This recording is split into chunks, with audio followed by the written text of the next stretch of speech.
আসসালামু আলাইকুম। গত কয়েকদিন যাবৎ সজীব মামা আমাকে বলতেছিলেন যে ঘাসের জমিতে বড় বড় কিছু ভল্লার চাক হয়েছে। এই চাকগুলি যদি অতি দ্রুত কাটা না যায় তাহলে এখান থেকে ঘাস কেটে আনাটা সম্ভব না। খামারের অন্যান্য কাজের ব্যস্ততায় আমার সময় হয়ে ওঠে না এই চাকগুলি এখান থেকে ভেঙে দেওয়ার অথবা এখান থেকে নিয়ে আসার, যে কারণে এখান থেকে ঘাস কাটাটা আমাদের আপাতত বন্ধ রয়েছে। কিন্তু ঘাসগুলির একটু বয়স হয়ে গিয়েছে। এই অবস্থায় যদি এই ঘাসগুলিকে আমরা এখান থেকে কেটে না নিয়ে যাই তাহলে এই ঘাসগুলি আস্তে আস্তে আরো নষ্ট হবে এবং জায়গায় জায়গায় ছড়িয়ে যাবে। ছড়াবে কিভাবে সেটা আমি আপনাদেরকে একটু বলি। সেটা হচ্ছে যে ঘাসগুলি যখন পড়ে যায়, যেহেতু এখন বৃষ্টির সিজন, ঘাসগুলি মাটিতে পড়ে যাওয়ার ফলে এই ঘাসের যে কাটিংগুলি থাকে এই কাটিংগুলি থেকে আবারও কুড়ি গজায় এবং ওই কুড়িগুলি মাটির মধ্যে একেবারে শিকড় গেড়ে দেয়, যে কারণে এই ঘাসগুলিকে পরবর্তীতে কাটা যায় না এবং ওই ডালপালাগুলি চারদিক দিয়ে ছড়িয়ে যায়। হয়তো দেখতে পেয়েছেন যে কত বড় বড় ভল্লার চাকগুলি এখানে রয়েছে। এই চাকগুলি যদি এখান থেকে ভাঙা না যায় তাহলে এখান থেকে ঘাস কাটাটা একটা অসম্ভব ব্যাপার। এর কারণ হচ্ছে এখানে কোনো মতে একটু ডালপালা নাড়া লাগলেই এগুলি সব একসাথে উড়ে এসে কামড়ানো শুরু করবে এবং এগুলির কামড়ে এত বেশি পরিমাণে ব্যথা, এটা যারা খেয়েছে তারা খুব ভালো করেই জানে। আর একটা বিষয় এখানে ইম্পর্টেন্ট, সেটা হচ্ছে যে সজীব মামা এই চাকগুলি কখনো ভাঙেন না এবং আমাদের অন্য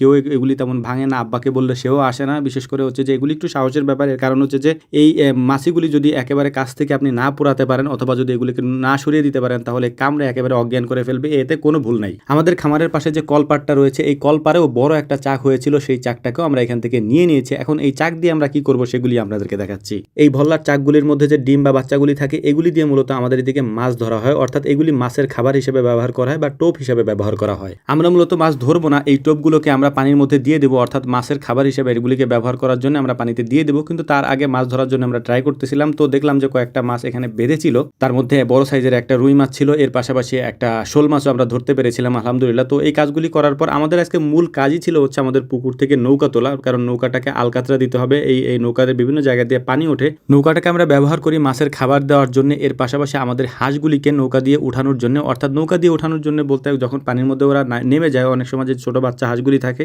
এগুলি উঠতে চায় না, এই কারণে হচ্ছে যে অনেক সময় আমাদের এই পানির মধ্যে নেমে তারপর হাঁসগুলিকে ওঠানো হয় না। এই কারণে মূলত আমরা নৌকাটা ব্যবহার করে থাকি। পুকুরের মধ্যে কয়েকটা পাইপ এরকম ফেলা আছে, এগুলিকে আমরা চুইঙ্গা বলি বা চুইঙ্গা হিসেবে ব্যবহার করে থাকি। এগুলির মধ্যে প্রত্যেকবারই আমরা যখন তুলি কিছু না কিছু শিং মাছ আমরা পেয়ে থাকি। তো এবারও সেটার ব্যত্যয় ঘটেনি। আমরা এবারও এটাকে উঠানোর সময় খুব সতর্কতার সাথে উঠাচ্ছিলাম, কারণ এটার মধ্যে যে শিং মাছগুলি যায় এই শিং মাছগুলির সাইজ মাশাআল্লাহ অনেক বড় বড় হয়। গত কয়েকদিনে টানা বৃষ্টি হয়েছে, এই বৃষ্টির কারণে পুকুরের পানি অনেক বেড়ে গিয়েছে, যে কারণে পুকুরে চারপাশে যে নেটটা আমরা দিয়েছিলাম ওই নেটটা উঠানোর জন্য আমরা নেমেছিলাম। তাই ভাবলাম যে জাল দিয়ে কয়েকটা মাছ ধরা যায় কিনা। তবে এই মুহূর্তে মাছ ধরাটা একটু কঠিন। এর কারণ হচ্ছে পুকুরে যেহেতু পানিতে ভরে গিয়েছে তাই মাছের জন্য অনেক বেশি জায়গা হয়ে গিয়েছে। আগে যেরকম জাল ফেললেই আমরা মাছ পেতাম, এখন জাল ফেললে অনেক কষ্ট হয় আমাদের মাছ ধরতে এবং অনেক সময়ের প্রয়োজন হয়। তো মূল যে কাজের জন্য আমরা পানিতে নেমেছিলাম সেটা হচ্ছে আমাদের যে পুরাতন নৌকাটা আছে, মানে গত বছর যে নৌকাটা আমরা কিনেছিলাম এই নৌকাটাকে আমরা উপরে উঠে রাখবো, কয়েকদিন শুকাতে দিব রোদ্রে। তারপর এখান থেকে শুকিয়ে গেলে এই নৌকাটাকে আমরা আলকাতরা দিব এবং আলকাতরা দিয়ে যাতে করে আলকাতরা দেওয়া হয় হচ্ছে মূলত যাতে এই নৌকার মধ্যে পানি না ঢোকে।